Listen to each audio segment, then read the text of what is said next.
ഇന്ന് എനിക്കൊരു വൃത്തികെട്ട ഡേ ആയിരുന്നു. എനിക്കിന്ന് രാവിലെ 6 മണിക്കായിരുന്നു ജോലിക്ക് പോകേണ്ടത്. So I woke up at 4:30, made a tea and ഞാൻ പതുക്കെ വീട്ടിൽ നിന്ന് ഇറങ്ങി. ഈ ഒരു സമയം എൻ്റെ വീട്ടിൽ ആരും എണീറ്റില്ലായിരുന്നു. അപ്പോൾ ആരും ശല്യം ചെയ്യണ്ടല്ലോ എന്ന് വിചാരിച്ച് ഞാൻ നൈസായിട്ട് വീട് കൂട്ടി ഇറങ്ങി. ഇന്ന് പോകുന്ന വഴിക്ക് സ്കൂട്ടർ എനിക്ക് ചെറുതായിട്ടൊന്ന് പണി. അങ്ങനെ രാത്രി ഞാൻ റോഡിൻ്റെ സൈഡിൽ ഒറ്റയ്ക്ക് ഇങ്ങനെ പേടിച്ചൊക്കെ നിൽക്കേണ്ടി വന്നു. പിന്നെ ഒരു ഓട്ടോ കണ്ടു ഭാഗ്യത്തിന്, അങ്ങനെ കൈ കാണിച്ച് നിർത്തി ഞാൻ അവിടെ എത്തി. ഇൻസ്റ്റഗ്രാമിൽ ഒരു റീൽസ് കണ്ടുണ്ടാക്കിയ ഓവർനൈറ്റ് ഓട്സ് ആണിത്. അങ്ങനെ രാവിലത്തെ ബ്രേക്ക്ഫാസ്റ്റ് കഴിഞ്ഞു. പിന്നെ ഉച്ചയ്ക്ക് ഒരു കിടിലൻ ബിരിയാണി.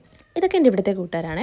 വീണ ഡോക്ടറും അക്സാന ഡോക്ടർ. സാധാരണ എപ്പോഴും എൻ്റെ കൂടെ ഷിഫ്റ്റിനൊക്കെ ഐശ്വര്യ ഡോക്ടർ ഉണ്ടാവും. ഇന്ന് ഐശ്വര്യ ഡോക്ടർ ഇല്ലാത്തതുകൊണ്ട് എനിക്ക് ഭയങ്കര ബോറായിരുന്നു. ഷിഫ്റ്റൊക്കെ കഴിഞ്ഞ് തിരിച്ച് വരുന്ന വഴിക്ക് ഞാൻ കടയിലൊന്ന് കയറി. പിന്നെ അച്ഛൻ എന്നെ വീട്ടിലോട്ട് കൊണ്ടാക്കി. ഇഷ വീടിൻ്റെ ഫ്രണ്ടിൽ തന്നെ എന്തൊക്കെയോ കാര്യത്തിന് കരഞ്ഞുകൊണ്ട് നിൽക്കുന്നുണ്ടായിരുന്നു. പിന്നെ ഞാനൊരു കോഫിയൊക്കെ എടുത്ത് കുടിച്ച് അങ്ങനെ കുറച്ച് സമയം കിടന്നുറങ്ങി. വൈകിട്ട് എണീറ്റപ്പം വീട്ടിൽ വിളക്ക് കത്തിക്കുന്ന സമയമായി. Then we had our prayers. പിന്നെ നോക്കുമ്പോൾ ചേച്ചി നല്ല കിടിലം പാസ്ത ഉണ്ടാക്കി കൊണ്ടുവരുന്നു. വൈറ്റ് സോസ് പാസ്ത ആക്ച്വലി കൊള്ളായിരുന്നു കേട്ടോ.